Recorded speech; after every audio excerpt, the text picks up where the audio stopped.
سورہ الواقعہ the event. بسم اللہ الرحمن الرحیم۔ شروع اللہ کے نام سے جو بڑا مہربان نہایت رحم والا ہے۔ جب وہ ہونے والا واقعہ پیش آ جائے گا تو اس کے واقعے کو جھٹلانے والا کوئی نہ ہوگا۔ وہ تا بلا کر دینے والی آفت ہوگی۔ زمین اس وقت زور سے ہلا دی جائے گی اور پہاڑ اس طرح ریزہ ریزہ کر دیے جائیں گے کہ وہ پہاڑ اڑتی ہوئی دھول بن جائیں گے۔ تم لوگ اس وقت 3 گروہوں میں تقسیم ہو جاؤ گے۔ دائیں بازو والے تو دائیں بازو والوں کی خوش نصیبی کا کیا ہی کہنا، اور بائیں بازو والے تو بائیں بازو والی کی بد نصیبی کا کیا ہی ٹھکانا، اور آگے والے تو پھر آگے والے ہی ہیں۔ یہ لوگ اللہ کے قریب اور مقبول لوگ ہوگے، نعمت بھری جنتوں میں رہیں گے۔ پہلے لوگوں میں بڑی تعداد ہوگی اور بعد کے لوگوں میں کم لوگ ہوگے۔ اور کیلے کے پیڑ جن کے پھل ایک کے بعد ایک لگے ہوں گے، اور دور تک پھیلی ہوئی چھاؤں، اور بہتے ہوئے پانی کے چشمے لگے ہوں گے، اور کبھی ختم نہ ہونے والے، نہ کبھی منع کیے جانے والے پھل، اور ان کے لیے اونچی بچھوانیاں ہوں گی۔ ان کی بیویوں کو ہم خاص طور پر نئے سرے سے پیدا کریں گے اور انہیں پاک بنا دیں گے۔ اپنے شوہروں کی عاشق اور عمر میں ایک جیسی ہوگی۔ یہ کچھ دائیں بازو والوں کے لیے ہیں، وہ پہلے میں سے بہت اور پچھلوں میں سے بھی بہت ہوں گے۔ اور بائیں بازو والوں کی بد نصیبی کا کیا ہی پوچھنا، وہ لوگ گرم ہواؤں اور ابلتے پانی میں ہوں گے اور کالے دھوؤں کے سائے میں ہوں گے، جو نہ ٹھنڈا ہوگا نہ آرام دہ۔ یہ وہ لوگ ہوں گے جو اس انجام کو پہنچنے سے پہلے خوشحال تھے اور گناہ عظیم پر ضد کرتے تھے۔ کہتے تھے، کیا جب ہم مر جائیں گے، خاک ہو جائیں گے اور ہڈیوں میں بن جائیں گے تو پھر کیا دوبارہ اٹھائے جائیں گے؟ اور کیا ہمارے وہ باپ دادا بھی اٹھائے جائیں گے جو پہلے گزر چکے ہیں؟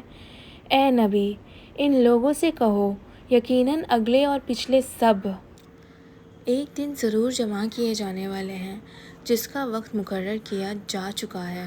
پھر اے گمراہوں اور جھٹلانے والوں، تم شجر زقوم کی غذا کھانے والے ہو، اسی سے تم اپنا پیٹ بھرو گے، اور اوپر سے کھولتا ہوا پانی جیسے پیاسا اونٹ پانی پیتا ہے۔ یہ ہے بائیں والوں کی ضیافت کا سامان روز جزا میں۔ ہم نے تمہیں پیدا کیا ہے، پھر کیوں نہیں مانتے؟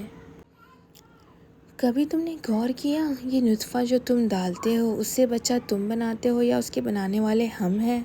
ہم نے تمہارے درمیان موت کو تقسیم کیا ہے، اور ہم اس سے عاجز نہیں ہیں کہ تمہاری شکلیں بدل دیں اور کسی ایسی شکل میں تمہیں پیدا کر دیں جس کو تم نہیں جانتے۔ اپنی پہلی پیدائش کو تو تم جانتے ہو، پھر کیوں سبق نہیں لیتے؟ کبھی تم نے سوچا، یہ بیج جو تم بوتے ہو، انہیں کھیتیاں تم اگاتے ہو یا اس کے اگانے والے ہم ہیں؟ ہم چاہیں تو ان کھیتوں کو ریزہ ریزہ کر دیں اور تم طرح طرح کی باتیں بناتے رہ جاؤ۔ ہم تو نقصان اٹھانے والے بن گئے، بلکہ ہمارے تو نصیب ہی پھوٹے ہوئے ہیں۔ کبھی تم نے آنکھیں کھول کر دیکھا، یہ جو پانی تم پیتے ہو، اسے تم بادل سے برسایا ہے یا اس کے برسانے والے ہم ہیں؟ ہم چاہیں تو اسے سخت کھاری بنا کر رکھ دیں، پھر کیوں تم شکر گزار نہیں ہوتے؟ کبھی تم نے خیال کیا، یہ جو آگ تم سلگاتے ہو، اس کا درخت تم نے پیدا کیا ہے یا اس کے پیدا کرنے والے ہم ہیں؟ ہم نے اسے نصیحت اور مسافروں کے لیے فائدہ بنایا ہے۔ پاس اے نبی، اپنے رب عظیم کے نام کی تسبیح کرو۔ پاس میں قسم کھاتا ہوں ستاروں کے گرنے کی جگہوں کی، اگر تم سمجھو تو یہ بہت بڑی قسم ہے۔ یہ قرآن ایک نہایت عزت والا اور شریف کتاب ہے۔ یہ ایک محفوظ کتاب میں ہے جسے پاک صاف کے سوا کوئی چھو نہیں سکتا۔ یہ نازل ہوا ہے رب العالمین کی طرف سے۔ کیا تم اس پیغام سے بے پرواہ ہو گئے ہو، اور اس نعمت میں اپنا حصہ تم نے یہ رکھا ہے کہ اسے جھٹلاتے ہو؟ تو جب مرنے والوں کی جان حلق تک پہنچ چکی ہوتی ہے اور تم آنکھوں سے دیکھ رہے ہوتے ہو کہ وہ مر رہا ہے، اس وقت تمہارے مقابلے ہم اس سے زیادہ قریب ہوتے ہیں، مگر تم کو نظر نہیں آتے۔ اگر تم کسی حساب کے ماننے والے نہیں ہو اور اپنے اس خیال میں سچے ہو، اس وقت اس کی نکلتی ہوئی جان کو واپس کیوں نہیں لے آتے؟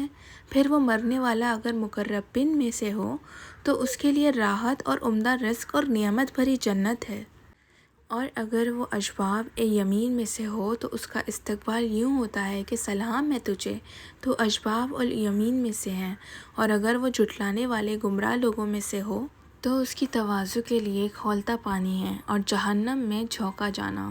یقیناً یہ تو حقیقت کا پکا یقین ہے۔ پاس اے نبی اپنے رب العظیم کی نام کی تسبیح کرو۔